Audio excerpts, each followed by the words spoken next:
Alors bonsoir tout le monde, je viens vous faire une vidéo qui va parler de l'indépendance du Québec parce que il y a souvent beaucoup de personnes qui me posent des questions sur les avantages de se séparer du Canada, du reste du Canada.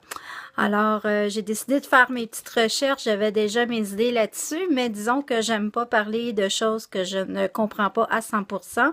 Et disons que les dernières semaines ont servi à faire ces recherches-là. Alors, je vous amène quand même quelques chiffres.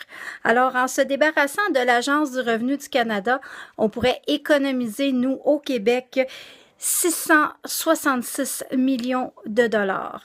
Ensuite, en éliminant la part du Québec dans les dépenses liées au gouvernement, le Québec économiserait 4 millions de dollars. Et selon Stéphane Gobeil, c'est l'ancien directeur du service de recherche du Bloc québécois, eh bien, les risques pour les Québécois sont beaucoup plus élevés de rester dans le Canada plutôt que de se séparer. Écoutez, c'est sûr qu'il y a d'autres choses à dire là-dessus. On va prendre tout simplement les sommes qui sont investies ailleurs qu'au Canada avec nos taxes, nos impôts à nous, les Québécois.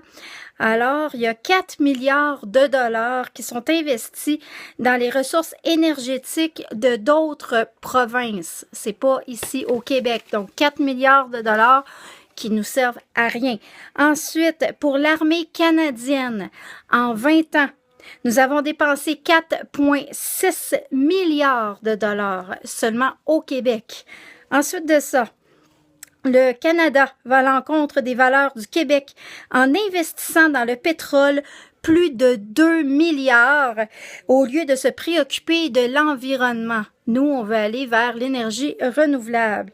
On a 60% du budget pour les recherches scientifiques qui sont investies directement en Ontario, à Toronto. Et s'il y avait séparation du Québec, on investirait 0% dans les sables bitumineux et 100% dans les ressources renouvelables. Je tiens aussi à vous faire comprendre que l'assimilation a vraiment commencé. Elle continue.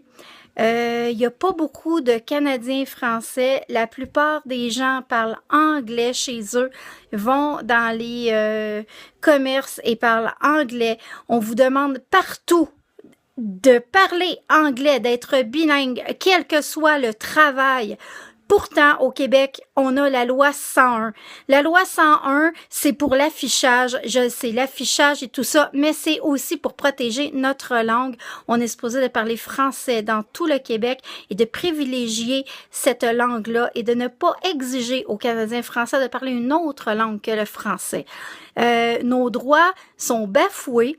Il est temps que l'on bouge et j'appelle tout le monde à se mobiliser, arrêter d'être mouton. On a fait une démonstration mondiale quand il y a eu le vaccin pour la H1N1. Ça a été une démonstration de moutons.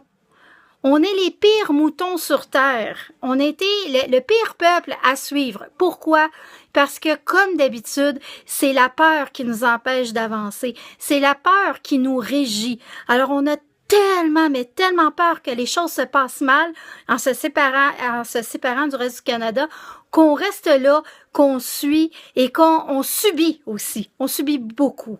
Alors, écoutez, mon prochain vidéo va parler, oui, je vais toujours aller vers l'indépendance, mais je veux quand même vous parler du salaire de base pour tous, parce que c'est un nouveau débat, parce que ça entre en ligne de compte très bientôt, et je voulais quand même partager ça avec vous, puis vous apporter à vous questionner là-dessus. Alors, merci, au revoir.